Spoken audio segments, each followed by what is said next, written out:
Il y a un autre phénomène qui risque d'impacter fortement les supports euros d'assurance vie, c'est qu'aujourd'hui, je crois que vous le savez tous, hein, j'invente rien, les taux d'intérêt sont très bas. Que ce soit pour les livrets, pour l'épargne dans les grands traits, ou aussi pour le crédit. Aujourd'hui, on emprunte l'argent très peu cher. Les taux sont en effet très bas.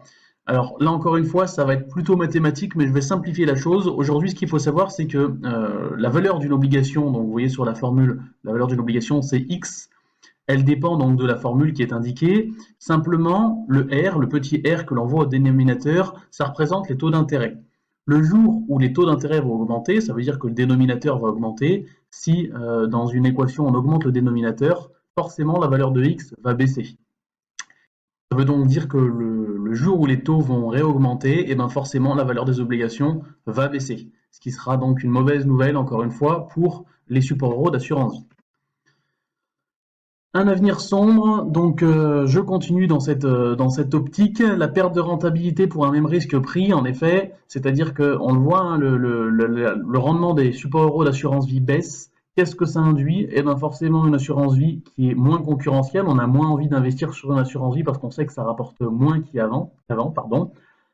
Qu'est-ce qui va se passer? Les gens vont avoir peut-être une préférence pour investir sur des produits d'épargne qui sont plus simples, qui sont réguliers, qui sont sécurisés, comme des PEL, bien qu'aujourd'hui les PEL ne rapportent presque rien, mais si vraiment l'assurance vie venait à trop perdre de valeur, les gens vont se réorienter vers voilà, du PEL, du livret d'épargne populaire quand ils le peuvent, peut-être du livret A. Donc il risque d'y avoir un désinvestissement en tout cas sur l'assurance vie. Le problème, c'est que l'assurance vie, aujourd'hui, comme on l'a vu, c'est investi donc sur de l'obligation, sur des actions, sur un tas de choses, et ça fait quand même très fortement marcher l'économie. Pour vous donner un ordre d'idée, aujourd'hui, les capitaux qui sont investis sur les assurances vie en France sont équivalents à la dette française, c'est-à-dire 1600 milliards d'euros. Donc c'est quand même colossal. Si demain les capitaux venaient à sortir, ce serait vraiment très mauvais et ça générerait alors une fragilisation de l'économie à l'échelle macroéconomique. Donc un vrai problème là-dessus, alors j'en ai pas parlé le jour où j'ai créé mon PowerPoint parce qu'on n'en parlait pas encore, justement. Depuis, il y a eu la loi Sapin. La loi Sapin, justement, c'était pour contrer ce risque-là. S'il y a une grosse sortie des assurances vie, ça risque d'être un problème. C'est pour ça que les États ont imposé déjà d'avoir plus de réserves au niveau des compagnies d'assurance, c'est ce qu'on voyait avec BAL 2 et Solvency 2, BAL 3 pardon et Solvency 2. Par ailleurs, la loi Sapin, elle impose à justement certaines compagnies d'assurance qui ne gardent pas suffisamment de réserves, elle leur imposera, le jour où les taux risquent d'augmenter, de bloquer les rachats sur assurance vie. C'est-à-dire que pour toutes les compagnies qui n'ont pas suffisamment de réserves et qui ne sont pas capables de rendre l'argent à tous les clients quand ils demanderont, eh ben, ces compagnies-là seront obligées de dire à leurs clients, le jour où les taux risquent de monter et que tout le monde va venir chercher son argent, ils devront leur dire, eh ben écoutez, je suis désolé, on ne peut pas vous rendre votre argent, il faudra peut-être attendre 2 mois, 3 mois, 4 mois, 5 mois, jusqu'à 6 mois. Voilà, ça c'était l'idée de la loi Sapin. Encore une fois, je grandis les traits, mais c'est ce qu'il faut retenir. Maintenant, ce qu'il faut savoir aussi, c'est qu'on parle souvent, on est très négatif, ce qu'on entend en tout cas dans les médias notamment, que l'assurance vie, ça se dégrade, ça fait un petit peu peur, on le voit que ça se dégrade, on vient de le voir d'ailleurs. Cependant, il faut relativiser la baisse du support euro. Parce qu'il y a 10 années en arrière, en effet, les rendements du support euro d'assurance vie étaient peut-être de 6 ou 7%, cependant l'inflation n'était pas la même. On a atteint une inflation proche de zéro vers les années 2015. Donc en effet, s'il y a peu d'inflation, ça veut dire que il y a peu d'augmentation de la valeur des prix, et par conséquent, le rendement réel, vous voyez, alors là je l'avais mis à ce moment-là, le rendement réel, il était 2,2% en 2013 contre 2,3% 10 ans plus tôt. Donc ce que vous gagnez réellement avec l'assurance vie, finalement, il n'y avait pas tant de différence. Alors aujourd'hui, c'est plus tout à fait d'actualité encore une fois, puisque l'inflation a augmenté. C'est d'ailleurs pour ça que la BCE arrête sa politique de quantitative easing. On a une inflation qui se rapproche maintenant de 2%, et donc des rendements, comme je le disais, sur le support euro qui sont de 1,8. Donc on est presque à un rendement négatif sur l'assurance vie si on parle en gain réel. Voilà. Donc ça va continuer d'évoluer. Je pense que l'inflation n'augmentera pas trop tout de suite puisque la politique monétaire et budgétaire ne vont pas dans le sens de l'augmentation de l'inflation. Enfin, en tout cas, elles arrêtent leur augmentation et donc les taux, par contre, risquent d'augmenter prochainement, dans les prochaines années en tout cas. Quelles sont les solutions? Ça, c'est ce qui va vous intéresser. Qu'est-ce qu'il faut faire aujourd'hui vu qu'on voit que le support euro apporte de moins en moins? Eh ben, c'est très simple, il va falloir investir peut-être davantage sur des supports en unité de compte. Alors, l'unité de compte, les marchés financiers, pour avoir travaillé dans une banque et aujourd'hui en tant que conseiller financier, je sais que ça fait peur. Les gens ont peur dès qu'on utilise le mot risque, parce qu'il y a une petite part de risque sur le capital, les gens sont très méfiants. Il y a une aversion au risque importante en France. Cependant, les marchés financiers, c'est pas forcément investir sur de l'action qui va faire plus 20% une année, moins 20% l'année suivante. Vous pouvez très bien investir sur des unités de compte, pardon, qui sont beaucoup plus sécurisées. C'est-à-dire que soit des unités de compte qui sont peu volatiles, sur lesquelles vous allez chercher un rendement qui sera peut-être que, si je puis dire, de 3 ou 4%, mais avec une possibilité de perte maximum de 2, 3, 4%. Donc ça, voilà, ça va être, ça existe bien entendu, et il y a des unités de compte avec de faibles risques. Et il y a aussi des choses qui sont d'autant plus intéressantes. Là, j'avais principalement parlé à ce moment-là donc des faux euros à gestion coussin.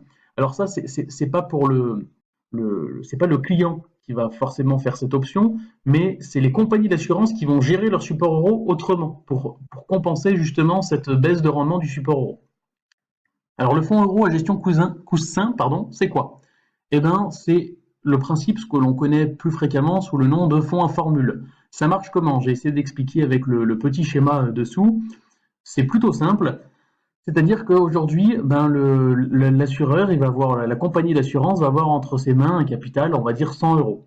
Et ben, elle va se dire que elle va investir 80 euros sur les 100 euros sur des supports qui sont sécurisés, donc du fonds obligataire ou même du fonds monétaire, sachant pertinemment que ces 80 euros, dans 5 ans, 6 ans, 8 ans, la durée déterminée en tout cas, rembourseront les 100 euros qu'il y avait initialement. Ça veut dire que quoi qu'il en soit, qu'ils investissent aujourd'hui, les 80 euros, ça leur permettra de rendre à tous les clients dans 5 ans ou 6 ans ce que les clients avaient déposé. Donc déjà, ça permet de sécuriser. Et qu'est-ce qu'on fait? Ben, avec les 20% restants, les 20 euros restants au départ, et ben là, on va chercher des composantes, ce qu'on appelle des composantes dérivées, à plus fort risque, donc soit de l'action, soit même des choses qui seront même encore plus risquées, pour générer du rendement. Et donc ça va permettre de sécuriser l'investissement initial des clients et éventuellement de leur proposer un rendement qui sera quand même bien meilleur que celui des supports euros aujourd'hui, parce que bah, les composantes dérivées, on sait que sur un horizon de 4 ans, 5 ans, 6 ans, voire plus, les rendements sont très très bons. Voilà l'idée. Je ne sais pas si j'ai été clair, mais sinon il faudra me le dire dans les commentaires. Alors, aussi les obligations corporate, j'en parlais tout à l'heure parce qu'il y a quelques années en arrière, les supports euros étaient principalement composés d'obligations d'État qui sont à de très faibles rendements. Les obligations corporate, donc les obligations d'entreprise, elles sont bien mieux rémunérées. Tout simplement, aujourd'hui de toute façon il n'y a pas de secret, hein, le risque pris est corrélé au rendement. Et forcément, quand on investit dans une obligation d'entreprise, l'entreprise a un peu plus de chances par exemple, faire faillite qu'un État. Et par conséquent, vu que le risque est un peu plus fort, et ben le rendement est lui aussi un peu plus fort. Donc on a des obligations corporate qui sont rémunérées, alors là je l'ai mis entre 5 et 8, aujourd'hui on sera plutôt entre 4 et 6. Mais ça reste des rendements qui sont bien meilleurs que les obligations d'État pour des risques qui sont très faibles. Ça dépend évidemment des entreprises sur lesquelles vous allez investir pour acheter des obligations, mais si vous achetez des obligations par exemple de Total ou d'Air Liquide, le risque est minime. On a aussi des contrats euro-croissance maintenant qui ont tendance à faire surface, alors qui ne marchent pas très très bien, il faut l'admettre, depuis que ça a été mis en place dans les années 2015. Là, c'est une sorte de support euro, si vous voulez, on va dire que c'est un intermédiaire entre le support euro et l'unité de compte. On va imposer aux clients de garder ses capitaux 8 ans, 10 ans, voire même parfois 30 ans ou jusqu'à 40 ans. C'est le client qui détermine à la base qu'il souhaite. Alors, il peut ressortir avant s'il a besoin de l'argent. Simplement, le client sait que s'il investit pour la durée qu'il a déterminée initialement, je vais prendre le cas de 10 ans par exemple, eh ben, l'assureur lui garantit le capital. Il met 100 euros, il sait que quoi qu'il en soit, minima dans 10 ans, il aura au moins ses 100 euros. Ça permet derrière au gérant de l'assurance vie, lui, d'investir sur une durée déterminée qui va être relativement longue, 8 ans ou 10 ans, et d'aller chercher des rendements qui seront bien meilleurs. On sait que quand l'horizon est plus long, les rendements peuvent être bien meilleurs. Et ça, c'est vraiment la clé de voûte aujourd'hui, même si elle est très peu utilisée. Et encore un petit peu, alors déjà trop peu présenté, moi je trouve, par les établissements bancaires et les assureurs. Et puis, les gens sont encore un peu frileux par rapport à ça parce qu'ils veulent pas trop laisser les capitaux bloqués. J'insiste bien sur le fait que les capitaux, là encore, ne sont pas bloqués, on peut les reprendre avant. Simplement, si on reprend par exemple l'argent au bout de 4 ans alors qu'on était parti sur un fonds de recroissance de 8 ans, eh ben, on n'aura pas la garantie au capital parce qu'on n'a pas respecté, entre guillemets, le contrat. Voilà. Mais ça donnera des contrats qui seront quand même mieux rémunérés. Voilà, l'assurance vie aussi, on a d'autres solutions qui existent. L'assurance vie à participation bénéfices différés. Là, encore une fois, c'est mieux rémunéré que l'assurance vie, enfin que les supports euros d'assurance vie, par une raison très simple, c'est encore une fois qu'on va bloquer les capitaux. C'est-à-dire que, alors on part bien souvent sur la durée de 8 ans, c'est la durée donc minimale, même si on peut, encore une fois, sur les assurances vie sortir plus tôt, hein, j'insiste bien là-dessus. Mais là, on va proposer de bloquer l'argent pendant 8 ans. Et si vous voulez, chaque année, les intérêts vont se cumuler, mais ne pourront pas être sortis. Et donc, on aura ce qu'on appelle une participation au bénéfice. Donc, la participation au bénéfice, ce sont les intérêts que l'on perçoit qu'à partir de la 8e année. C'était l'avantage à ce moment-là. Aujourd'hui, ça n'existe plus, mais c'est que c'était exonéré d'impôt sur la fortune. Bon. Bref, pour conclure tout ça, l'assurance vie, c'est et ça restera un investissement intéressant fiscalement. Là, je mets un grand point d'attention sur les cas de succession. Mais aujourd'hui, quelqu'un qui veut échapper, entre guillemets, à certains frais de succession, il va gagner peut-être des dizaines de milliers d'euros en investissant sur une assurance vie, même si son assurance vie lui rapporte peut-être moins qu'un investissement, je vais dire une bêtise, mais un investissement immobilier qu'il aura fait. Le gain réel au final pour sa famille, parce que quand il y a un décès, forcément, le détenteur n'est plus là, mais pour sa famille, sera bien plus intéressant. C'est pour ça que c'est vraiment très important de tenir compte de cet avantage successoral.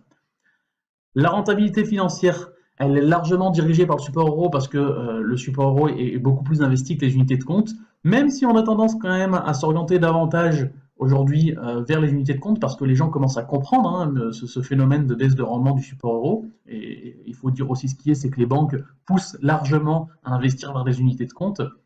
D'ailleurs, parfois avec des bonus, on vous dit que si vous investissez 30% de votre assurance vie dans des unités de compte, votre support euro sera bonifié. Ça, c'est vraiment intéressant et ça oriente vraiment l'investissement vers l'unité de compte. Donc voilà, ça se dégrade et le rebond n'est pas à présager prochainement. Alors j'avais dit ça donc lors de la création de ce PowerPoint. Aujourd'hui, il est peut-être beaucoup plus proche qu'à ce moment-là, bien entendu. De toute façon, plus on avance dans le temps, plus le rebond est proche. Mais avec la fin de la politique de quantitative easing, on va quand même vers une hausse des taux peut-être prochaine, et donc il y aura probablement un rebond dans les années à venir des rendements eh bien, de tous les livrets, de tous les taux de crédit, et par la même occasion des rendements d'assurance vie. Des concessions en risque ou en durée de la part des investisseurs sont nécessaires, on l'a vu, voilà, si vous cherchez d'autres solutions, des solutions plus rentables, il faut soit se dire, eh ben je suis prêt à prendre un peu plus de risque pour avoir un peu plus de rendement, ou alors j'accepte de bloquer mes capitaux pendant 5 ans, 8 ans, 10 ans, 20 ans, que vous souhaitez, mais plus la durée sera longue, plus vous allez pouvoir avoir de rendement. Voilà, c'est des contraintes qui sont assez difficiles à accepter aujourd'hui, mais malgré tout, je crois que ça restera en tout cas les seules solutions pour pallier justement à cette baisse de rendement. Et les assureurs devront restructurer leurs fonds, donc ils ont déjà commencé à le faire hein, aujourd'hui, bien entendu, et même il y a quelques années en arrière, donc avec, vous voyez, ce qu'on disait tout à l'heure, les fonds en gestion coussin, voilà. Voilà par rapport à ce petit brief sur l'assurance vie. Je pense que vous pouvez peut-être avoir encore un tas de questions. N'hésitez pas à me demander, n'hésitez pas à poster vos questions. Je reste à votre disposition et je serai ravi de faire d'autres vidéos pour vous aider. J'espère qu'en tout cas celle-ci vous aura aidé un petit peu et je vous souhaite une très belle journée.